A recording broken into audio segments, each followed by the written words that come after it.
Hai semua, nama saya Cikgu Shirley. Dalam kelas hari ini, Cikgu akan membincangkan kertas peperiksaan percubaan bagi Negeri Sembilan tahun 2024, kertas 2, soalan kelima iaitu peribahasa.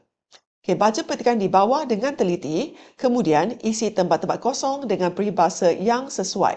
So, students have to write down the peribahasa, peribahasa idioms or proverbs yang sesuai dengan soalan yang diberikan. Okey, di sini ada petikan ataupun ayat. Jadi, peribahasa yang kamu letak ni mesti bersesuaian dengan ayat yang diberikan. Jadi, untuk bahagian ini, for this part, student, pelajar sekalian, perlulah hafal peribahasa. So, you need to memorize peribahasa. Okay, maksud, the meaning, dan penggunaannya, the usage of peribahasa. Contohnya macam, bagai aur dengan tebing. Okay, the most famous peribahasa, peribahasa yang paling popular ialah bagai aur dengan tebing. Jadi maksudnya ialah apa? Saling menolong ataupun bekerjasama. Betul tak? Jadi kamu perlu tahu. Okay, jadi jumlah markah untuk bahagian ini ialah 4 markah. Okay, dan 2 peribahasa saja. Maksudnya setiap peribahasa 2 markah. Okay, 2 marks for every peribahasa. Okay, jadi kita baca dulu soalan yang diberikan. Sukan C, Southeast Asian Games, merupakan sukan dwi tahunan, means held once in 2 years. Yang menghimpunkan atlet, means they gather all the athletes daripada 11 buah negara. So, from 11 Southeast Asia countries. Okay, di Asia Tenggara. Asia Tenggara is Southeast. Okay, Southeast Asia. Okay, penganjuran sukan ini menjadi wadah untuk, jadi penganjuran is like they organize these sports. Okay, menjadi wadah untuk is like a tool to memperkukuh, to strengthen the relationship, memperkukuh hubungan negara-negara terlibat. Okay, to strengthen the relationship.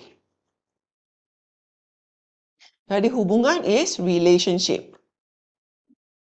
Okay, negara-negara terlibat sejajar dengan peribahasa apa? So to gather them together so that they'll be united. Okay, jadi kamu fikirkan,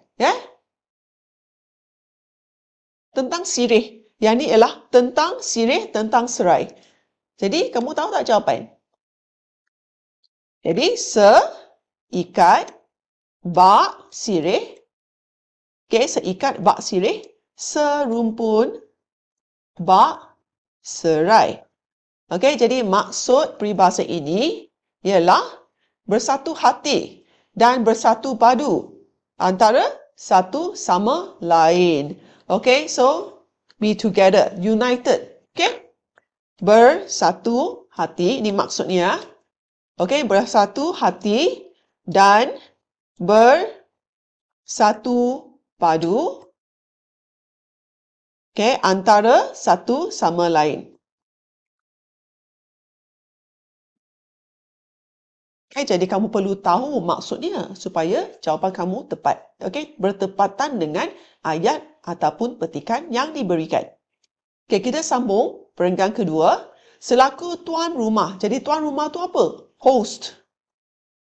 Penganjuran Sukan C edisi ke-29, negara kita turut melakar sejarah tersendiri semasa upacara pembukaan, means opening ceremony. Okay, kerana mempamerkan keunikan kepelbagaian budaya. Dan budaya itu apa? Culture. Jadi negara kita terdiri daripada pelbagai kaum. Okay, jadi kita ada banyak budaya. Okay, dan bangsa. Bangsa is race. Okay, multiracial country, Malaysia. Okay, dengan menggabungkan elemen teknologi pencahayaan, diod pemancar cahaya LED. There's so many LED lightings, LED shows. Kejayaan ini disukses meletakkan negara kita apa dengan negara-negara penganjur sukan dunia yang lain. So, we'll be like same level as other countries. Jadi, same level tu apa? Sama taraf, kan? Jadi, sama taraf, apakah peribahasa yang sesuai untuk ayat ini? Okay? Dan maksudnya ialah sama taraf. Jadi, duduk sama rendah, berdiri sama tinggi. Okay? Duduk sama rendah, berdiri sama tinggi dengan negara-negara penganjur sukan dunia yang lain. Okay, lepas tu kita senaraikan jawapan di ruangan jawapan yang disediakan. Okay, jadi jawapan nombor 1 ialah seikat bak sirih, serumpun bak serai. Nombor 2 ialah duduk sama rendah, berdiri sama tinggi. Jadi mereka tidak memerlukan maksud, jadi tak perlu tulis maksud peribahasa tersebut. Jadi dapatlah 4 markah. Sekian saja video untuk kali ini. Ingat tonton video cikgu yang seterusnya iaitu soalan ke-6, pemahaman petikan umum, akan datang tidak lama lagi.